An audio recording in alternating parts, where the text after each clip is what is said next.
Hi friends, ನಿಮ್ಮೆಲ್ಲರಿಗೂ ಕೂಡ ನಿಮ್ಮದೇ ಆಗಿರ್ತಕ್ಕಂಥ ಯೂಟ್ಯೂಬ್ ಚಾನಲ್ ಸ್ಟಡಿ ವಿತ್ ಪರಶುರಾಮ್ಗೆ ಸ್ವಾಗತ ಅಂತ ಹೇಳ್ತಾ ಇಂದಿನ ವಿಡಿಯೋದಲ್ಲಿ ನಾನು SSLC ಪ್ರಥಮ ಭಾಷೆ ಕನ್ನಡ ಭಾಗ 1ರ ಪಠ್ಯಪುಸ್ತಕದ 3ನೇ ಪದ್ಯ ಪಾಠ ಕೌರವೇಂದ್ರನ ಕೊಂದೆ ನೀನು ಅಂತಕ್ಕಂಥ ಪಾಠದ ಅಭ್ಯಾಸ ಪ್ರಶ್ನೋತ್ತರಗಳನ್ನು ನೋಡೋಣ.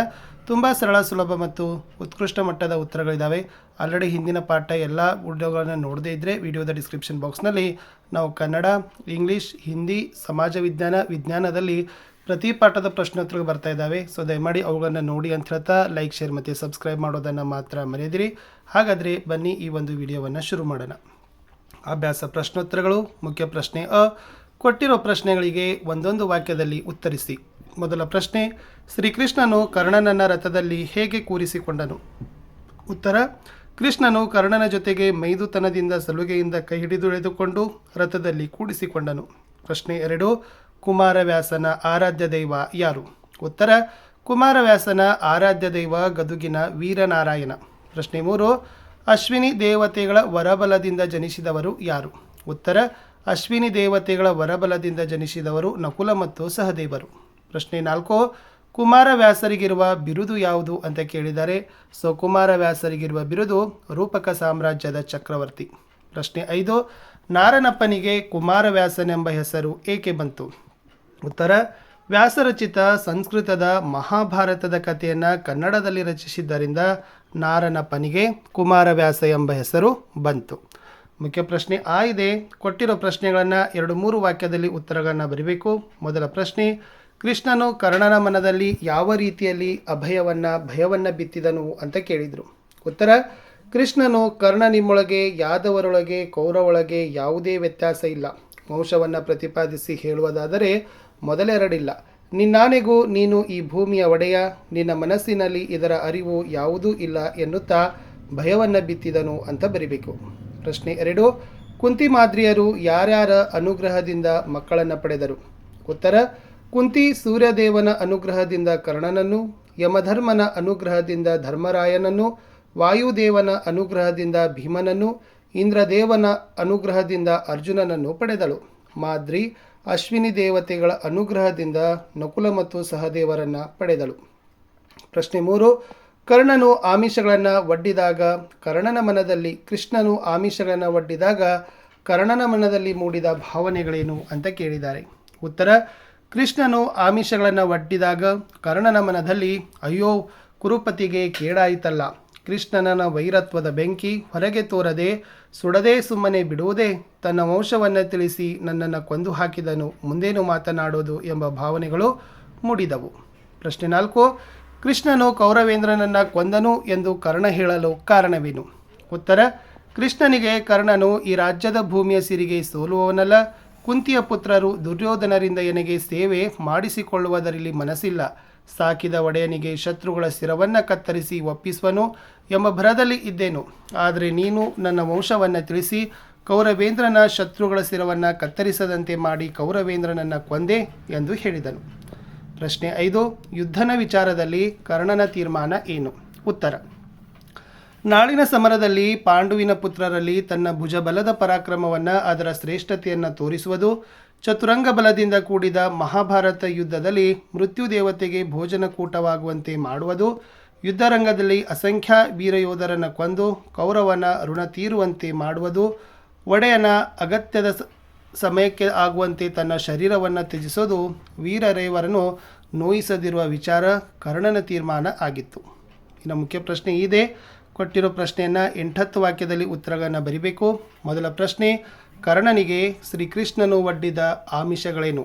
ಉತ್ತರ, ಕರ್ಣನಿಗೆ ಶ್ರೀಕೃಷ್ಣನು ಕರ್ಣ, ನಿಮ್ಮೊಳಗೆ ಯಾದವರೊಳಗೆ ಕೌರವರೊಳಗೆ ಯಾವುದೇ ಭೇದವಿಲ್ಲ, ನಿನ್ನಾನೆಗೂ ನೀನು ಈ ಭೂಮಿಯ ಒಡೆಯ, ನಿನ್ನ ಮನಸ್ಸಿನಲ್ಲಿ ಇದರ ಅರಿವು ಯಾವುದೂ ಇಲ್ಲ, ಕುಂತಿಪುತ್ರರಲ್ಲಿ ಮೊದಲಿಗ ನೀನು, ಅನಂತರ ಪಾಂಡುಪುತ್ರರು, ನ್ಯಾಯಯುತವಾಗಿ ನೀನು ರಾಜನಾಗಬೇಕಾದವನು, ನಿನಗೆ ಹಸ್ತಿನಾಪುರದ ರಾಜಪದವಿಯನ್ನು ಕೊಡಿಸುತ್ತೇನೆ, ಪಾಂಡವರು ಕೌರವರು ನಿನ್ನ ರಾಜಪದವಿಯನ್ನು ಒಪ್ಪಿಕೊಳ್ಳುತ್ತಾರೆ, ಎರಡೂ ವಂಶದವರು ನಿನ್ನ ಸೇವೆಯನ್ನು ಮಾಡುತ್ತಾರೆ, ಕೌರವನೆದುರು ಕೈಯೊಡ್ಡಿ ನಿಲ್ಲುವುದು ಸರಿಯಲ್ಲ, ಎಡಕ್ಕೆ ಕೌರವರು ಬಲಕ್ಕೆ ಪಾಂಡವರು ಎದುರಿಗೆ ಮಾದ್ರಮಾಗದಿಯಾದವರು ಇರುತ್ತಾರೆ, ನೀನು ಸಿಂಹಾಸನದಲ್ಲಿ ಕುಳಿತು ರಾಜಸಭೆಯನ್ನು ಮಾಡಬಹುದು, ದುರ್ಯೋಧನನು ಹೇಳಿದಂತೆ ಜಿಯಾ ಹಸಾದ ಎನ್ನುವುದು ಕಷ್ಟವಲ್ಲದೆ ಎಂದು ಆಮಿಷಗಳನ್ನು ಒಡ್ಡಿದನು ಅಂತ ಬರಿಬೇಕು. ಮುಂದಿನ ಪ್ರಶ್ನೆ, ಪಾಂಡವರು ಸೋದರರು ಎಂದು ತಿಳಿದಾಗ ಕರ್ಣನ ಮನಸ್ಥಿತಿಯನ್ನು ತಿಳಿಸಿ. ಉತ್ತರ, ಕರ್ಣನ ಕೊರಳ ನರಗಳು ಬಿಗಿದವು, ಕಣ್ಣೀರು ಹೆಚ್ಚಾಗಿ ಅತಿಯಾಗಿ ನೊಂದುಕೊಂಡನು, ಮನದೊಳಗೆ ಕೌರವನಿಗೆ ಕೇಡಾಯಿತು ಎಂದುಕೊಂಡನು. ಹರಿಯು ತನ್ನ ದ್ವೇಷವನ್ನು ಹೊರಗೆ ತೋರಿಸದೆ ಸೇಡು ತೀರಿಸಿಕೊಳ್ಳಿದ್ದಾನಲ್ಲ ಎಂದು ಅಳುಕಿದನು. ನನ್ನ ವಂಶವನ್ನು ತಿಳಿಸಿ ನನ್ನನ್ನು ಕೊಂದು ಹಾಕಿದನಲ್ಲ, ಮುಂದೇನು ಮಾತನಾಡುವುದು ಎಂದು ಚಿಂತಿಸಿದನು. ಈ ರಾಜ್ಯದ ಭೂಮಿಯ ಸಿರಿಗೆ ಸೋಲುವವನಲ್ಲ, ಕುಂತಿಯ ಪುತ್ರರು ಮತ್ತು ದುರ್ಯೋಧನರಿಂದ ನನಗೆ ಸೇವೆ ಮಾಡಿಸಿಕೊಳ್ಳುವುದರಲ್ಲಿ ಮನಸ್ಸಿಲ್ಲ. ನನ್ನನ್ನು ಕಾಪಾಡಿದ ಒಡೆಯನಿಗೆ ಶತ್ರುಗಳ ಶಿರವನ್ನು ಕತ್ತರಿಸಿ ಒಪ್ಪಿಸುವೆನು ಎಂಬ ಭರದಲ್ಲಿ ಇದ್ದೆನು. ಆದರೆ ಶ್ರೀಕೃಷ್ಣ ನನ್ನ ವಂಶಮೂಲವನ್ನು ತಿಳಿಸಿ ಕೌರವೇಂದ್ರನನ್ನು ಕೊಂದನಲ್ಲ. ವೀರ ಕೌರರಾಯನೇ ನನಗೆ ಒಡೆಯ, ದುರ್ಯೋಧನ ಆದಂತೆ ನಾನು ಆಗುವನು. ನಾಳಿನ ಸಮರದಲ್ಲಿ ಪಾಂಡುವಿನ ಪುತ್ರರಲ್ಲಿ ನನ್ನ ಭುಜಬಲದ ಪರಾಕ್ರಮವನ್ನು ತೋರಿಸುತ್ತೇನೆ. ಚತುರಂಗ ಬಲದಿಂದ ಕೂಡಿದ ನಾಳಿನ ಮಹಾಭಾರತ ಯುದ್ಧದಲ್ಲಿ ಮೃತ್ಯುದೇವತೆಗೆ ಭೋಜನಕೂಟ ಏರ್ಪಡಿಸುತ್ತೇನೆ.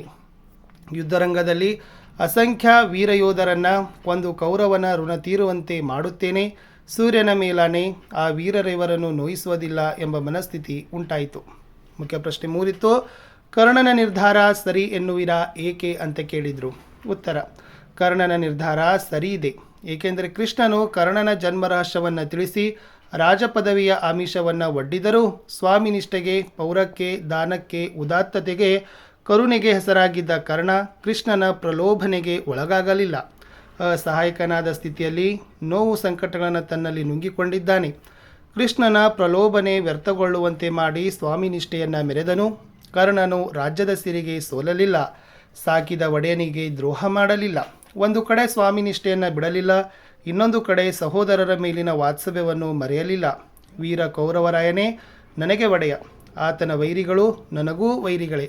ಆತನ ಹೊಗಳಿಕೆಯೇ ನನ್ನ ಹೊಗಳಿಕೆ, ದುರ್ಯೋಧನ ಆದಂತೆ ಆಗುವೆನು. ನಾಳಿನ ಸಮರದಲ್ಲಿ ಪಾಂಡುವಿನ ಪುತ್ರರಲ್ಲಿ ನನ್ನ ಭುಜಬಲದ ಪರಾಕ್ರಮವನ್ನು, ಅದರ ಶ್ರೇಷ್ಠತೆಯನ್ನು ತೋರಿಸುತ್ತೇನೆ ಎಂಬ ಮಾತು ಕರ್ಣನ ಸ್ವಾಮಿನಿಷ್ಠೆ ಮತ್ತು ಶೌರ್ಯಗಳನ್ನು ಪ್ರತಿಬಿಂಬಿಸುತ್ತದೆ.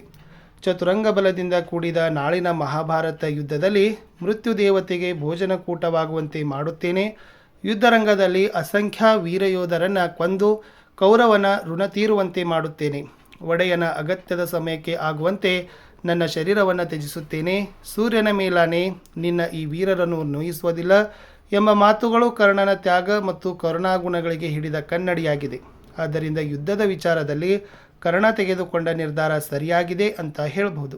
ಮುಖ್ಯ ಪ್ರಶ್ನೆ ಈ ಸಂದರ್ಭರಹಿತ ಸಹಿತ ಸ್ವಾರಸ್ಯವನ್ನು ವಿವರಿಸಬೇಕು. ಮೊದಲ ವಾಕ್ಯ, ರವಿ ಸುತನ ಕಿವಿಯಲ್ಲಿ ಬಿತ್ತಿದನು ಭಯವ. ಆಯ್ಕೆ. ಈ ವಾಕ್ಯವನ್ನು ಕುಮಾರವ್ಯಾಸ ವಿರಚಿತ ಕರ್ನಾಟ ಭಾರತ ಕಥಾಮಂಜರಿ ಎಂಬ ಕೃತಿಯಿಂದ ಆಯ್ದ ಕೌರವೇಂದ್ರನ ಕೊಂದೆ ನೀನು ಎಂಬ ಪದ್ಯಪಾಠದಿಂದ ಆರಿಸಲಾಗಿದೆ. ಸಂದರ್ಭ, ಕೃಷ್ಣನು ಕರ್ಣನನ್ನ ರಥದಲ್ಲಿ ಕೂರಿಸಿಕೊಂಡು, ಎಲೈ ಕರ್ಣ, ನಿಮ್ಮೊಳಗೆ ಯಾದವರೊಳಗೆ ಮತ್ತು ಕೌರವರೊಳಗೆ ಯಾವುದೇ ಭೇದವಿಲ್ಲ. ವಂಶವನ್ನು ಪ್ರತಿಪಾದಿಸಿ ಹೇಳುವುದಾದರೆ ಮೊದಲೆರಡಿಲ್ಲ. ನಿನ್ನಾನೆಗೂ ನೀನು ಈ ಭೂಮಿಯ ಒಡೆಯ, ನಿನ್ನ ಮನಸ್ಸಿನಲ್ಲಿ ಇದರ ಅರಿವು ಯಾವುದೂ ಇಲ್ಲ ಎಂದು ಕರ್ಣನ ಕಿವಿಯಲ್ಲಿ ದ್ವಂದ್ವ ಹೇಳಿಕೆಯನ್ನು ಬಿತ್ತಿದನು ಎಂದು ಕವಿ ಹೇಳಿದ ಸಂದರ್ಭವಾಗಿದೆ. ಸ್ವಾರಸ್ಯ, ಕೃಷ್ಣನು ಕರ್ಣ ನಿನ್ನಾನೆಗೂ ನೀನು ಈ ಭೂಮಿಯ ಒಡೆಯ ಎಂದು ಅವನ ಮನದಲ್ಲಿ ದ್ವಂದ್ವ ನಿಲುವು ಮೂಡುವಂತೆ ಹೇಳಿ ಭಯವನ್ನುಂಟು ಮಾಡಿದ ಎಂದು ಕವಿ ಸ್ವಾರಸ್ಯಪೂರ್ಣವಾಗಿ ಅರ್ಥೈಸಿದ್ದಾನೆ. ಮುಂದಿನ ವಾಕ್ಯ, ಬಾಯ್ದಂಬುಲಕ್ಕೆ ಕೈಯಾನುವರೆ ಅಂತ ಇದೆ. ಆಯ್ಕೆ. ಈ ವಾಕ್ಯವನ್ನು ಕುಮಾರವ್ಯಾಸ ವಿರಚಿತ ಕರ್ನಾಟ ಭಾರತ ಕಥಾಮಂಜರಿ ಎಂಬ ಕೃತಿಯಿಂದ ಆಯ್ದ ಕೌರವೇಂದ್ರನ ಕೊಂದೆ ನೀನು ಎಂಬ ಪದ್ಯಪಾಠದಿಂದ ಆರಿಸಲಾಗಿದೆ. ಈ ವಾಕ್ಯವನ್ನು ಕೃಷ್ಣನು ಕರ್ಣನಿಗೆ ಹೇಳಿದನು. ಎಲೈ ಕರ್ಣನೇ, ನಿನಗೆ ಹಸ್ತಿನಾಪುರ ರಾಜ್ಯದ ರಾಜನನ್ನಾಗಿ ಮಾಡುವೆನು. ಪಾಂಡವ ಕೌರವರ ರಾಜರು ನಿನ್ನ ಪೀಠವನ್ನು ಓಲೈಸುತ್ತಾರೆ. ನಿನಗೆ ಈ ಎರಡೂ ಅಂಶಗಳು ಸೇವೆ ಮಾಡುತ್ತಾರೆ. ಇದನ್ನು ಬಿಟ್ಟು ನೀನು ದುರ್ಯೋಧನನ ಬಾಯಂಜಲಿಗೆ ಕೈಚಾಚುವುದು ಸರಿಯೇ ಎಂದು ಕೃಷ್ಣ ಕರ್ಣನಿಗೆ ರಾಜಪದವಿಯ ಆಮಿಷವನ್ನು ಒಡ್ಡುವ ಸಂದರ್ಭವಾಗಿದೆ. ಸ್ವಾರಸ್ಯ, ದುರ್ಯೋಧನ ಬಾಯಂಜಲಕ್ಕೆ ಕೈಚಾಚದೆ ನೀನೇ ರಾಜನಾದರೆ ಕೌರವ ಪಾಂಡವರು ನಿನ್ನ ಸೇವೆ ಮಾಡುತ್ತಾರೆ ಎಂದು ಕೃಷ್ಣ ಕರ್ಣನಿಗೆ ಆಮಿಷ ಒಡ್ಡುವ ವಿಷಯವನ್ನು ಕವಿ ಸ್ವಾರಸ್ಯಪೂರ್ಣವಾಗಿ ವರ್ಣಿಸಿದ್ದಾನೆ. ಮುಂದಿನ ವಾಕ್ಯ, ಜಿಯ ಹಸಾದವೆಂಬುದು ಕಷ್ಟ. ಆಯ್ಕೆ. ಈ ವಾಕ್ಯವನ್ನು ಕುಮಾರವ್ಯಾಸ ವಿರಚಿತ ಕರ್ನಾಟ ಭಾರತ ಕಥಾಮಂಜರಿ ಎಂಬ ಕೃತಿಯಿಂದ ಆಯ್ದ ಕೌರವೇಂದ್ರನ ಕೊಂದೆ ನೀನು ಎಂಬ ಪದ್ಯಪಾಠದಿಂದ ಆರಿಸಲಾಗಿದೆ. ಸಂದರ್ಭ, ಈ ವಾಕ್ಯವನ್ನು ಕೃಷ್ಣನು ಕರ್ಣನಿಗೆ ಹೇಳಿದನು. ಕರ್ಣ, ನಿನ್ನ ಎಡಕ್ಕೆ ಕೌರವೇಂದ್ರನ ಸಮೂಹ, ಬಲಕ್ಕೆ ಪಾಂಡುಪುತ್ರರ ಸಮೂಹವಿರಲು ಎದುರಿಗೆ ಮಾಗದ ಯಾದವರನ್ನು ಮೊದಲು ಮಾಡಿಕೊಂಡು ಇರುವಾಗ ನೀನು ಮಧ್ಯದಲ್ಲಿ ಕುಳಿತು ರಾಜ್ಯಸಭೆಯಲ್ಲಿ ಪ್ರಕಾಶಿಸುವ ಅತಿಯಾದ ಸೊಬಗನ್ನು ಬಿಟ್ಟು ದುರ್ಯೋಧನ ಹೇಳಿದ ಮಾತಿಗೆ ಒಡೆಯ ಪ್ರಸಾದ ಎಂದು ಹೇಳೋದು ನಿನಗೆ ಕಷ್ಟವಲ್ಲವೇ ಎಂದು ಹೇಳಿದ ಸಂದರ್ಭವಾಗಿದೆ. ಸ್ವಾರಸ್ಯ, ರಾಜಪದವಿಯನ್ನು ಬಿಟ್ಟು ದುರ್ಯೋಧನ ಹೇಳಿದಂತೆ ಕೇಳಿಕೊಂಡಿರೋದು ನಿನಗೆ ಸರಿಯಲ್ಲ ಎಂದು ಕರ್ಣನ ಮನವನ್ನು ಪರಿವರ್ತಿಸಲು ಕೃಷ್ಣನ ಪ್ರಯತ್ನವನ್ನು ಕವಿ ಸ್ವಾರಸ್ಯಕರವಾಗಿ ವಿವರಿಸಿದ್ದಾರೆ. ಮುಂದಿನ ವಾಕ್ಯ, ನಿನ್ನಪದೆಸೆಯ ಬಯಸುವವನಲ್ಲ. ಆಯ್ಕೆ. ಈ ವಾಕ್ಯವನ್ನು ಕುಮಾರವ್ಯಾಸ ವಿರಚಿತ ಕರ್ನಾಟ ಭಾರತ ಕಥಾಮಂಜರಿ ಎಂಬ ಕೃತಿಯಿಂದ ಆಯ್ದ ಕೌರವೇಂದ್ರನ ಕೊಂದೆ ನೀನು ಎಂಬ ಪದಪಾಠದಿಂದ ಆರಿಸಲಾಗಿದೆ. ಸಂದರ್ಭ, ಈ ವಾಕ್ಯವನ್ನು ಕೃಷ್ಣನು ಕರ್ಣನಿಗೆ ಹೇಳಿದನು. ಕರ್ಣನು ತನ್ನ ಜನ್ಮ ರಹಸ್ಯವನ್ನು ತಿಳಿದು ಮನಸ್ಸು ದ್ವಂದ್ವದಲ್ಲಿ ಸಿಲುಕಿ ಚಿಂತಾಕ್ರಾಂತನಾಗಿ ಮೌನವಾದಾಗ ಕೃಷ್ಣನು, ಏನು ಹೇಳು ಕರ್ಣ, ಮನದಲ್ಲಿರುವ ತಲ್ಲನ ಯಾವುದು? ಕುಂತಿಯ ಮಕ್ಕಳಿಂದ ಸೇವೆ ಮಾಡಿಸಿಕೊಳ್ಳುವುದು ಇಷ್ಟವಿಲ್ಲವೇ? ನಿನ್ನಾನೆಗೂ ನಿನಗೆ ಯಾವುದೇ ನಷ್ಟವಿಲ್ಲ. ಮಾತನಾಡು, ಮೌನವೇತಕ್ಕೆ ಭ್ರಮೆಗೊಳಗಾಗುವುದು ಬೇಡ. ನಾನು ನಿನಗೆ ಕೇಡನ್ನು ಬಯಸೋದಿಲ್ಲ ಎಂದು ಕೇಳಿದ ಸಂದರ್ಭವಾಗಿದೆ. ಸ್ವಾರಸ್ಯ, ಕರ್ಣು, ನಾನು ನಿನಗೆ ಕೇಡಾಗಲೆಂದು ಬಯಸುವುದಿಲ್ಲ, ನಿನಗೆ ಒಳ್ಳೆಯದನ್ನೇ ಬಯಸುವೆ ಎಂದು ಕೃಷ್ಣ ಹೇಳುವ ಹಿತಚಿಂತನೆಯ ಮಾತು ಸ್ವಾರಸ್ಯಕರವಾಗಿ ಮೂಡಿಬಂದಿದೆ. 5ನೇ ಸಾಲು, ಮಾರಿಗೌತನವಾಯಿತು ನಾಳಿನ ಭಾರತವು. ಆಯ್ಕೆ. ಈ ವಾಕ್ಯವನ್ನು ಕುಮಾರವ್ಯಾಸ ವಿರಚಿತ ಕರ್ನಾಟ ಭಾರತ ಕಥಾಮಂಜರಿ ಕೃತಿಯಿಂದ ಆಯ್ದ ಕೌರವೇಂದ್ರನ ಕೊಂದೆ ನೀನು ಎಂಬ ಪದ್ಯಪಾಠದಿಂದ ಆರಿಸಲಾಗಿದೆ. ಸಂದರ್ಭ, ಈ ವಾಕ್ಯವನ್ನು ಕರ್ಣನು ಕೃಷ್ಣನಿಗೆ ಹೇಳಿದನು. ಕರ್ಣನು ಕೃಷ್ಣನ ಮಾತಿಗೆ ಮರುಳಾಗದೆ ತನ್ನ ಸ್ವಾಮಿ ನಿಷ್ಠೆಯಿಂದ, ವೀರ ಕೌರವರಾಯನೇ, ನನಗೆ ಒಡೆಯ, ದುರ್ಯೋಧನ ಆದಂತೆ ಆಗುವೆನು. ನಾಳಿನ ಸಮರದಲ್ಲಿ ಪಾಂಡುವಿನ ಪುತ್ರರಲ್ಲಿ ನನ್ನ ಭುಜಬಲದ ಪರಾಕ್ರಮವನ್ನು ತೋರಿಸುತ್ತೇನೆ. ಚತುರಂಗ ಬಲದಿಂದ ಕೂಡಿದ ನಾಳಿನ ಮಹಾಭಾರತ ಯುದ್ಧ ಮೃತ್ಯುದೇವತೆಯ ಭೋಜನಕ್ಕೆ ಔತಣವಾಗುವಂತೆ ಮಾಡುತ್ತೇನೆ ಎಂದು ಹೇಳಿದ ಸಂದರ್ಭವಾಗಿದೆ. ಸ್ವಾರಸ್ಯ, ಕರ್ಣನ ಮುಂದಿನ ಹೋರಾಟದ ನಡೆಯನ್ನು ಮತ್ತು ಮಹಾಭಾರತ ಕುರುಕ್ಷೇತ್ರ ಯುದ್ಧದ ಭೀಕರತೆಯನ್ನು ಕವಿ ಸ್ವಾರಸ್ಯಕರವಾಗಿ ವರ್ಣಿಸಿದ್ದಾನೆ. ಇನ್ನು ವ್ಯಾಕರಣ ಭಾಷಾಭ್ಯಾಸ ಬಿಟ್ಟಸ್ತ್ರ ತುಂಬಬೇಕಾಗಿತ್ತು. ರಾಜೀವಸಕ ಎಂದರೆ ಸೂರ್ಯ ಎಂದರ್ಥ. ಗದುಗಿನ ಭಾರತ ಭಾಮಿನಿ ಷಟ್ಪದಿಯಲ್ಲಿ ರಚಿತವಾಗಿದೆ. ಅಶ್ವಿನಿ ದೇವತೆಗಳ ವರಬಲದಿಂದ ಜನಿಸಿದವರು ನಕುಲ ಸಹದೇವರು. ಕರ್ಣ ಸೂರ್ಯನ ಅನುಗ್ರಹದಿಂದ ಜನಿಸಿದ ಗದುಗಿನ ಸಮೀಪದ ಕೋಳಿವಾಡ ಕುಮಾರವ್ಯಾಸನ ಹುಟ್ಟಿದ ಸ್ಥಳ. ಅಲಂಕಾರ ಇದೆ. ಎಸ್. ಮಾರಿಗೌತನವಾಯಿತು ನಾಳಿನ ಭಾರತವು. ಅಲಂಕಾರ, ರೂಪಕ ಅಲಂಕಾರ. ಲಕ್ಷಣ, ಉಪಮೇಯ ಮತ್ತು ಉಪಮಾನಗಳಿಗೆ ಅಭೇದತೆಯನ್ನು ಹೇಳೋದು ರೂಪಕಾಲಂಕಾರ. ಉಪಮೇಯ ನಾಳಿನ ಭಾರತ ಯುದ್ಧ, ಉಪಮಾನ ಮಾರಿಗೆ ಔತಣ. ಸಮನ್ವಯ, ಇಲ್ಲಿ ಉಪಮೇಯವಾದ ನಾಳಿನ ಭಾರತ ಯುದ್ಧವನ್ನು ಉಪಮಾನವಾದ ಮಾರಿಗೆ ಔತಣ ನೀಡುವುದಕ್ಕೆ ಅಭೇದವಾಗಿ ರೂಪಿಸಿ ವರ್ಣಿಸಲಾಗಿದೆ. ಆದ್ದರಿಂದ ಇದು ರೂಪಕಾಲಂಕಾರದ ಲಕ್ಷ್ಯವಾಗಿದೆ ಅಂತ ಬರೆದರೆ ಸಾಕು.